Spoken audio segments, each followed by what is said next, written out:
Rabbonim, ladies and gentlemen, the many professors who are in the room tonight, and most importantly of all, our precious and special Fed My Voice storytellers.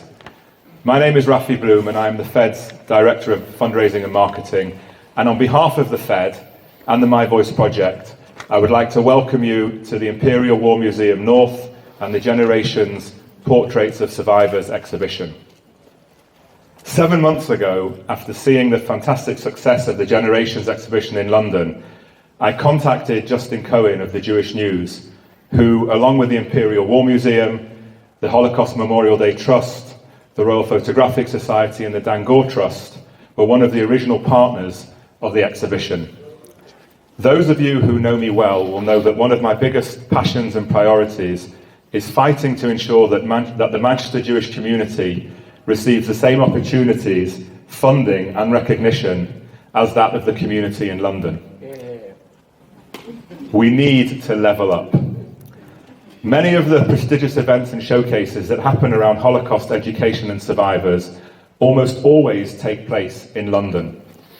When I saw that only one Mancunian Holocaust survivor, the indefatigable Tommy Kamoli, was featured in the original exhibition, and being part of an organisation that has recorded through My Voice the whole life stories of 34 survivors who settled in our city region after the war, and who all contributed to making Manchester the great city it is, I made it my mission to ensure that when Generations came to the Imperial War Museum North, 12 of our northern survivors who have completed their My Voice books, and I say our because every single one of us loves and cherishes these incredible people, would be part of this prestigious event and be given the recognition they so richly deserve.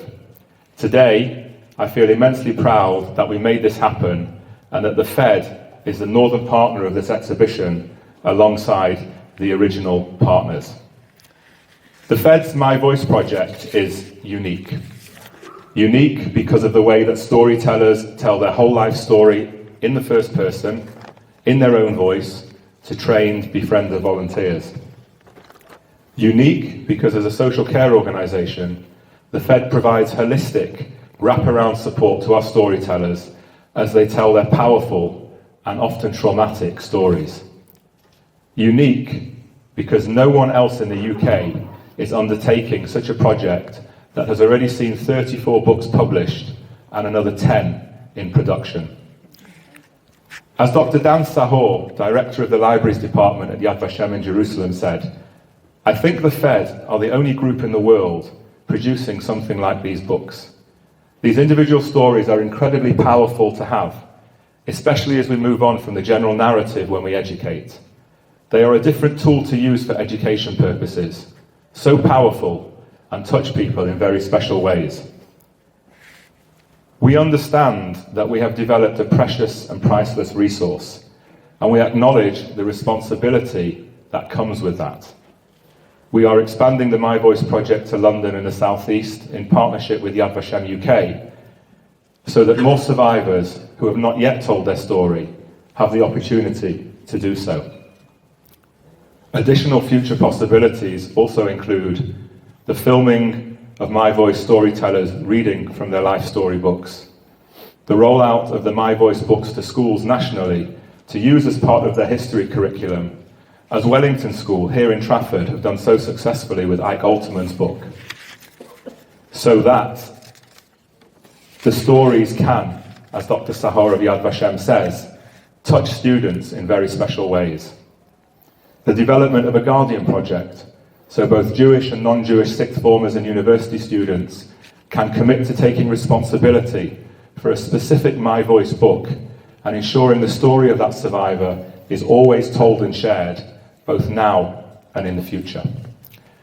And lastly, we will continue to ensure that those My Voice survivors who wish to tell their stories in person to schools, sports clubs and other organisations can do so whilst they are able to with our full support. When survivor Elie Wiesel proclaimed, "Whoever listens to a witness becomes a witness," he was laying down a challenge for all who are driven to continue to bear witness on behalf of those who are telling their story to us in person or who are no longer able to use their voices. This is the very essence of my voice. We have many partners and possible future partners for these plans here with us tonight, and we are excited to see how, together, we can take this forward and ensure that the precious resource that is the My Voice Storytellers books do not just sit on coffee tables and bookshelves and gather dust. We must not, we cannot let that happen, and we will not let that happen. None of this, though, would happen without three people. My colleagues Juliet Pearce, Louise Senderovich, and Jocelyn Elton live and breathe the My Voice project. They are the passion, the dedication, and the expertise that drives what we do, and without them the project would not be what it is. Thank you.